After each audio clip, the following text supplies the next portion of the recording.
Good morning, everyone. I am sorry that I didn't make the effort to shave or get all my shit ready. Sometimes there is just a different set of priorities depending on the day. So today I want to go over what I use energy work for in my life and what one can use energy work for. Because it's not always clear the extent to which you can use health practices or physical practices or spiritual practices to change your life. And most of my videos are about what life is, so maybe I won't go into that too much right now. But if you really think about what life is,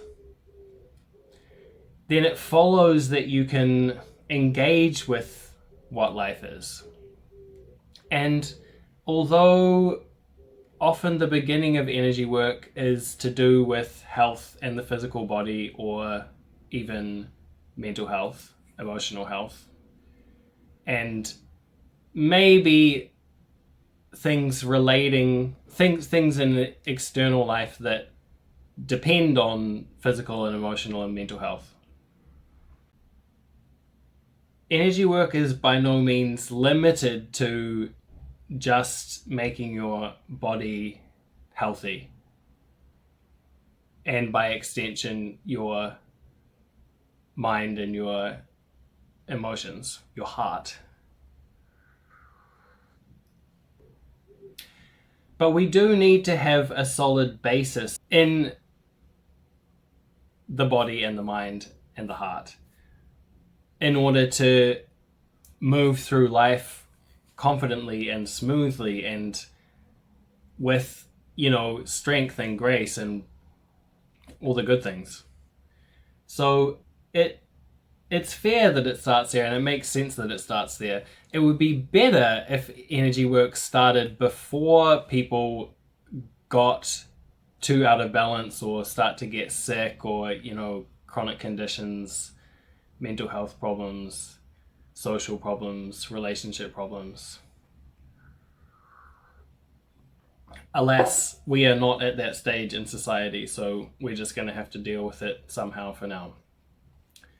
But one of the main reasons why it's not enough to just heal the body or heal the mind is that the body and the mind aren't such clear-cut things anyway. The body and the mind are collections of mechanisms that function on energy, that do a whole range of things, respectively, to manage our entire lives. Every experience that you have is run through the body and the mind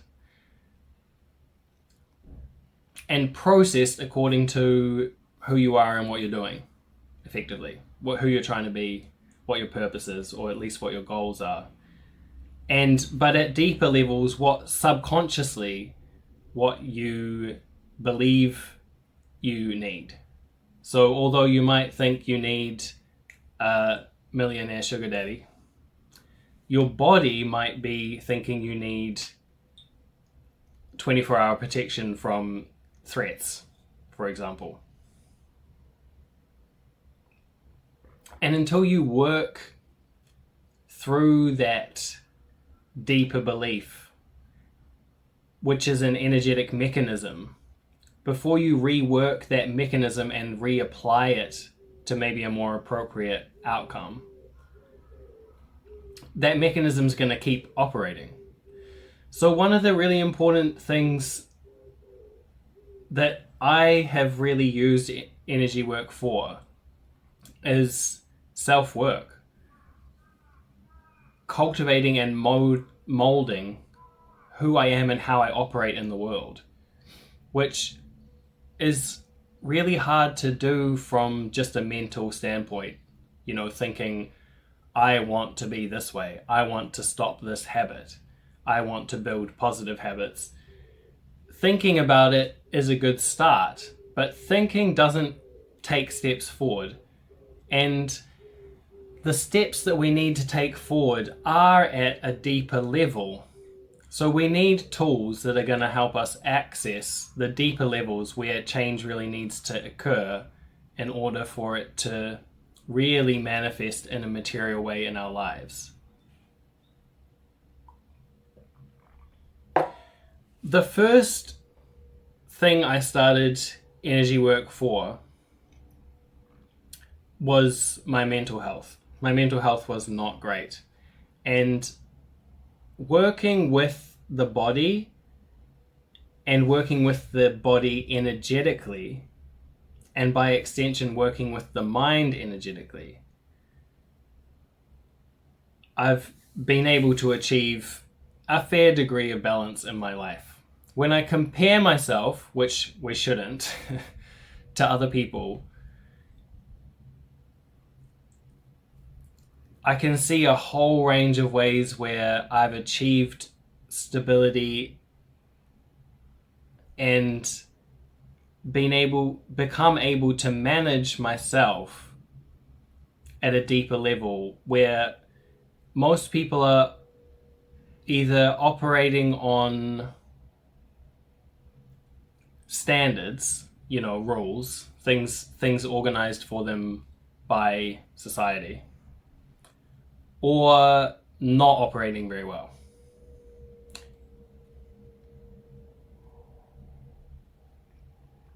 And usually to their own detriment, to the detriment of the things that they really want and need and love. In order to get my mental health in balance, I had to also balance my body, because the things that we experience as the mind are intertwined with the energy flow in the body, hormones releasing especially. All emotional experiences are hormones releasing in the body. So if we're not managing that foundation, the physical foundation of what we're experiencing and our reactions to the environment and to our experiences,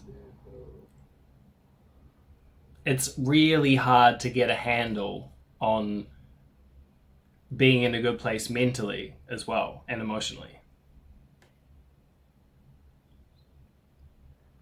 That's why I talk about this as the boat in the whirlpool Skool. If you're not managing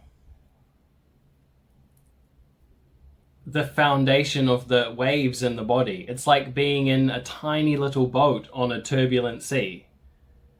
If you can get the weather and the waves to calm down in the body, you just have a huge amount less to deal with in your life, even if problems do come up. Most people want to solve problems out there, but it's a lot more sustainable, and it's stable at a deeper level to manage your reactions, which is again energetic mechanisms in the body,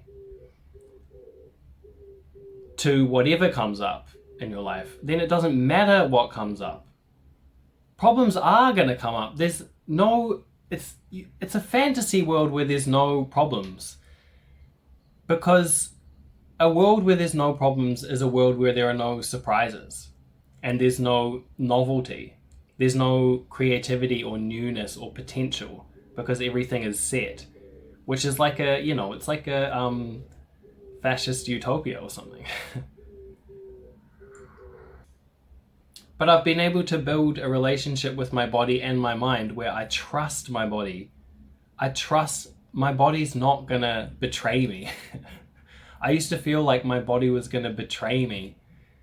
In all senses of the word. Like, it might betray the thoughts and feelings that I was trying to hide or suppress, or that it might let me down, it might collapse, it might do something crazy that I didn't want it to do. And now I feel it's not even about controlling the body and having this, having this hard controlled body. It's about having an understanding with the body and doing the things for the body that the body needs to be stable and allowing the body to be the support of the things that you do, that you want to do and need to do in your life. But possibly most importantly is the things that I feel are my purpose, or that give me a sense of purpose in life, that I'm cultivating like starting from a small flame. Hold on a moment. Man, we have these announcements every day. This one is about don't have fires outside every day at the same time. And people are doing it anyway. Everyone's burning stuff outside. Not me, actually. But the, the farmers around here, like burning off I think they burn the straw from the rice. But people burn their rubbish outside. So the announcements are obviously not helping Japanese government.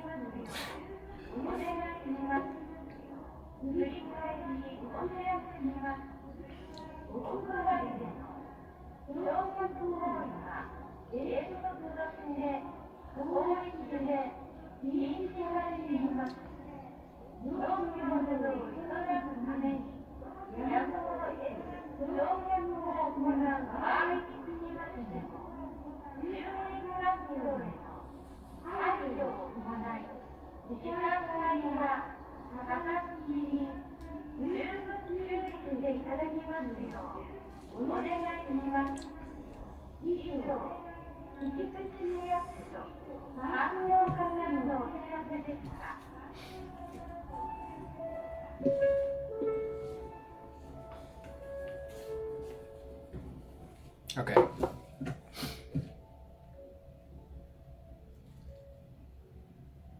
And I think a lot of people can relate to this, like this longing, yearning, urge to follow this thing, the source of the creativity that they have in the world that we have, that I think everyone does have.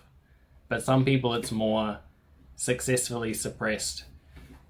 But it's like having a little flame and protecting it from all the winds of society. And cultivating it.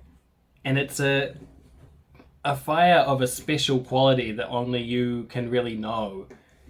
And being able to get clarity on what that is, how that feels for me, and then find correlations in the world for how to start to bring that into the world has come through energy work and meditation for me. Because to be able to see clearly and understand clearly what is right for you and what is junk, you need to clear out. You need to create space. And, there's a range of ways that we can do that. But unless we're clearing out the junk on the inside, there's so many things going on in the body and the mind at all times. If there's noise that you don't need, if you've got energy going into functions and distractions that you don't need in your body or your mind or your field, then you're not going to have energy available for the things that are really important to you. And you're not going to have clarity to see what those things are. And, even the really simple Qigong that we do to, opening and closing is expanding, open, letting go, letting out the excess and bringing in more pure, kind of like unadulterated potential.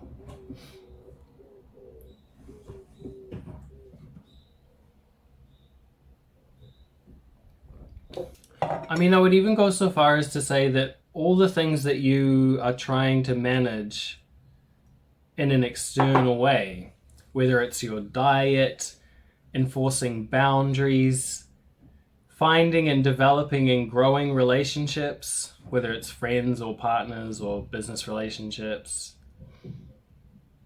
learning and growing, can all be managed through energy work at a deeper level. And I don't mean just keep eating junk food and abusing people because you're doing Qigong or doing yoga or something. But working on things in an internal way has a lot more leverage, because the internal, the deeper it is, the closer it is to the core, the more connections and effects it has across the board in your life. So even if you're focusing on your diet or your relationships or money in an external way, doing the internal work and the energetic work at the same time, even if you're focusing on only one of those things, it has effects, it has ripples that go across everything, because that is where everything is connected, in your internal world, in your consciousness.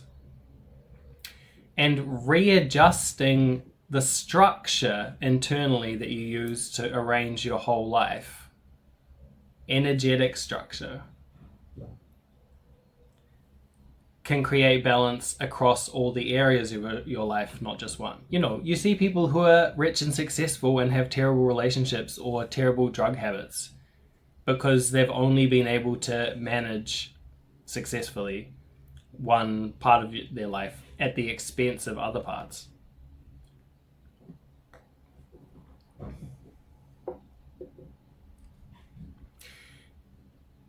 And it's like a spinning top, you know, the faster it's spinning and the more balanced it is, the more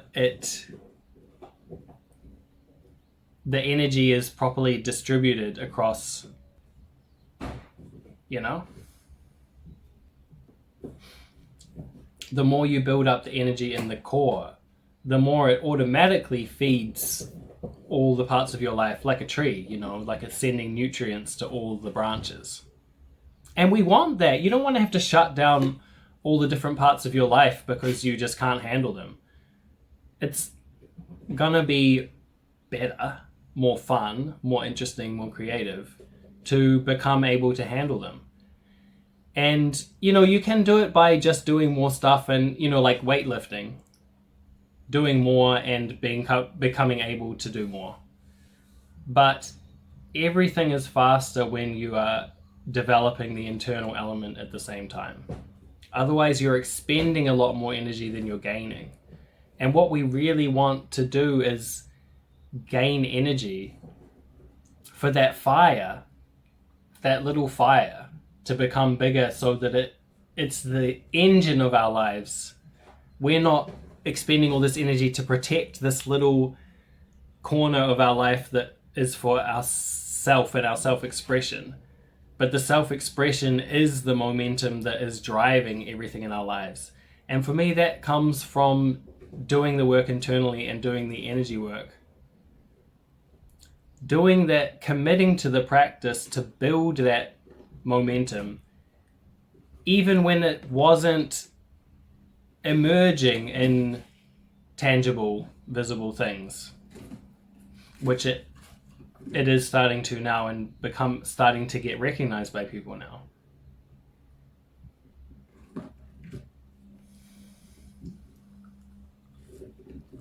Keeping going with that process, because I could feel gradually the momentum building internally and it becoming more clear and more pronounced what it is I'm doing and what it means to me, even if I couldn't put it into words or put it into form.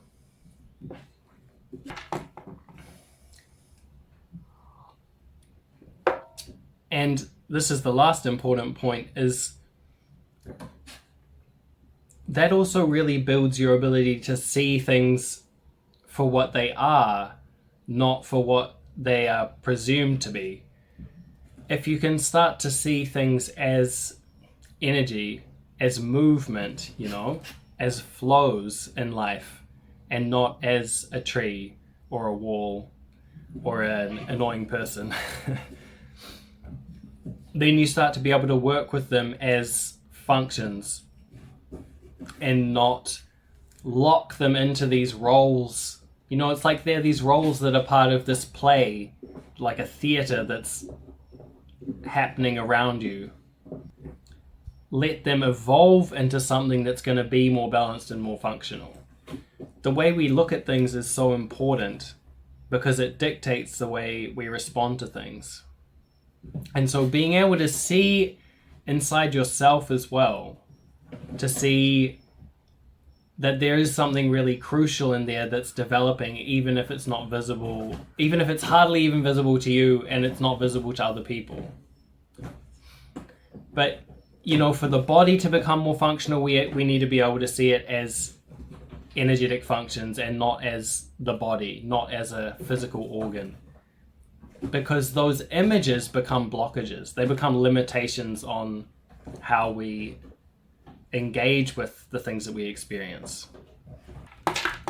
So the more you can see beyond or behind the images, the more you can see beyond problems, beyond the problem dynamics. Which makes it a lot easier to move forward in life. If you're not constantly getting stuck at these problems that you don't necessarily even need to deal with, but your mind gets stuck on, and then you end up spending all this energy and time on. If you can create flow internally and let go of those presumptions and attachments. I know it sounds so cheesy, let go of attachments. It doesn't mean like let go of the things that your preferences and the things that you enjoy. But it means letting go of holding them to a shape. Let them kind of be loose and free and enjoy them more. Enjoy them being alive and maybe being a little bit more unpredictable. Because that is also what allows the things in your life to have potential, which makes them workable, malleable, to then turn into the things that you want to happen. The images that we get stuck on are the things that we believe things to have been like in the past. And so we keep running things through these same circuits and not putting energy into the new circuits that we want to build. Doing Qigong and doing meditation and internal work is so useful for that because it allows you to abstract yourself from the patterns and even just part of the time, work with it in a different way through a different lens so that you're not giving yourself the opportunity to get stuck in that pattern again. It's like rearranging the chips in a computer rather than going at it through the interface with the screen.